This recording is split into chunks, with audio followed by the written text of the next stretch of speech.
মানুষের জীবনের সবচেয়ে বড় সমস্যা হচ্ছে তিনটি।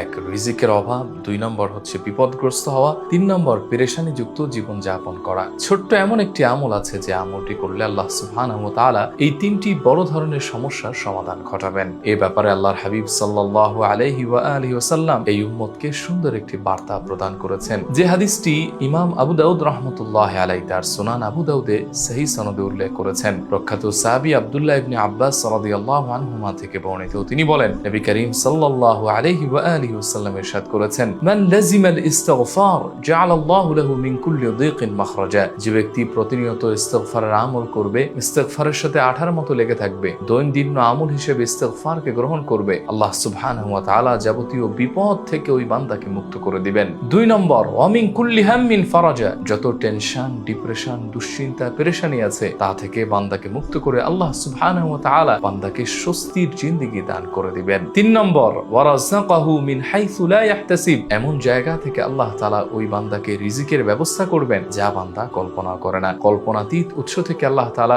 রিজিকের আঞ্জাম করে ওই ব্যক্তিকে সচ্ছলতা দান করবেন, অভাব মুক্ত করে দিবেন। সুবহানাল্লাহ। প্রিয় দর্শক, তাই প্রতিনিয়ত আসুন আমরা ইস্তিগফার করি, আল্লাহ তাআলার কাছে মাপ চাই, আল্লাহ তাআলার কাছে ক্ষমা চাই। আমরা বেশি বেশি পাঠ করি আস্তাগফিরুল্লাহ, আমরা বেশি বেশি পড়তে থাকি আস্তাগফিরুল্লাহ ওয়া আতুবু ইলাইহি, অথবা আমরা পড়তে পারি রব্বানা যালামনা আনফুসানা ওয়া ইল্লাম তাগফির লানা ওয়া তারহামনা লানাকুনান্না মিনাল খাসিরিন, অথবা আমরা পড়তে পারি আল্লাহুম্মা ইন্নাকা আফুউন তুহিব্বুল আফওয়া ফাআফু আন্নি, অথবা আমরা পড়তে পারি রব্বানা ইগফিরলি ওয়া তুব আলাইয়া ইন্নাকা আনতাত তাওয়াবুর রহিম। যে ব্যক্তি ইয়াকিনের সাথে, দৃঢ় বিশ্বাসের সাথে, আল্লাহর উপর ভরসা করে, পবিত্রতার সাথে, বিশুদ্ধ নিয়তে এই আমলটি করবে, ইনশাআল্লাহ খুব দ্রুত এই তিনটি সমস্যার সমাধান আল্লাহ তাআলা তার করে দিবেন। আল্লাহ সুবহানাহু ওয়া তাআলা আমাদেরকে আমলের তৌফিক দান করুন।